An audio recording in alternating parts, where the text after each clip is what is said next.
Hello बच्चों, मैंने आपको तब याद तुम्हारी आती है चैप्टर का ये कविता भी बता दिया है, उसका अर्थ भी बता दिया है।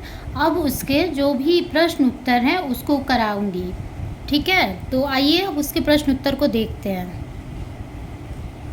यहाँ आपकी बुक में दिया हुआ है भाषा संसार, यहाँ लिखा है भाषा संसार, और उसके बाद से पहला जो प्रश्न है उसका दिया हुआ है निम्नलिखित शब्दों के बहुवचन रूप लिखिए।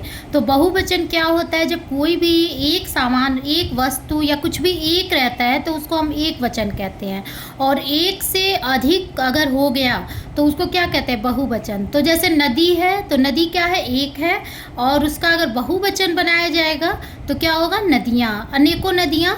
तो ये एक बहुवचन में क्या हो गया? नदियाँ हो गई। कली है, कली एक कली है तो इसका बहुवचन का रूप क्या हो जाएगा? कलियाँ। खुशी है, खुशी किसी को मतलब थोड़ी, मतलब जो भी है खुशी एक उसमें है, और खुशियाँ। बिजली है तो क्या हो गया? उसका बहुवचन रूप बिजलियाँ। यहाँ देखिए लहर है, और तो लहर एक वचन है, एक लहर का बहुवचन क्या हो जाएगा? लहरें। बूंद है तो बूंद का बहुवचन क्या हो जाएगा? बूंदें। संदेश है तो संदेश का बहुवचन संदेशें। याद है तो याद का बहुवचन क्या हो जाएगा? यादें। तो ये पहला क्वेश्चन आपने देखा। अब देखिए दूसरा क्वेश्चन, दूसरा प्रश्न देखिए, निम्नलिखित शब्दों के तीन तीन पर्यायवाची लिखिए। तो पर्यायवाची शब्द जो होते हैं वो उनका जो भी अर्थ होता है वो समान होता है। सभी का अर्थ क्या होगा? समान होगा, लेकिन उसके जो नाम होंगे वो अलग अलग होंगे। तो उन्हें ही क्या हम कहते हैं? पर्यायवाची कहते हैं। अब ये देखिए यहाँ पे है चिड़िया। चिड़िया है उसको क्या और बोल सकते हैं? खग, बिहग, पक्षी। चिड़िया ही है, सभी के बस नाम अलग अलग हो गए, सबका अर्थ जो होगा क्या होगा? चिड़िया ही होगा।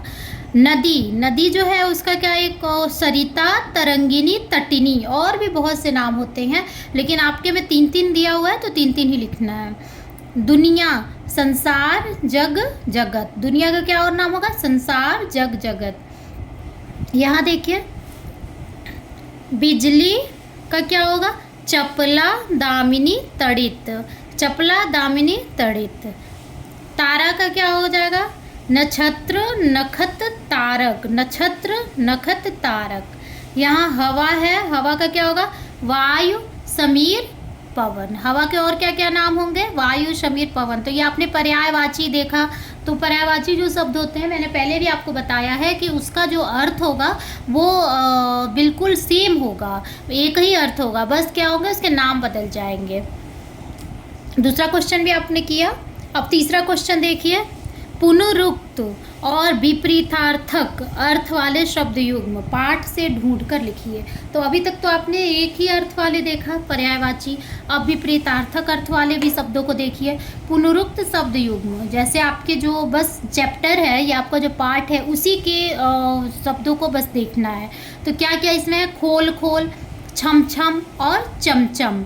विपरीतार्थक शब्द युग्म जो होंगे, दूसरा जाड़ा गर्मी, ऊंचा नीचा, रात दिन। तो ये पुनरुक्त शब्द युग्म क्या हो गया? बिल्कुल एक ही होगा, बिल्कुल एक ही शब्द जब दो दो बार आते हैं तो खोल खोल, छमछम और चमचम ये आपके चैप्टर में आए हुए हैं। और विपरीतार्थक मतलब जिनका अलग अलग हो, बिल्कुल एक दूसरे से अपोजिट हो, अलग अलग हो। तो जाड़ा गर्मी, ऊंचा नीचा, रात दिन। अब ये चौथा क्वेश्चन देखिए आप, अनेक शब्दों के लिए एक शब्द पढ़िए और याद कीजिए।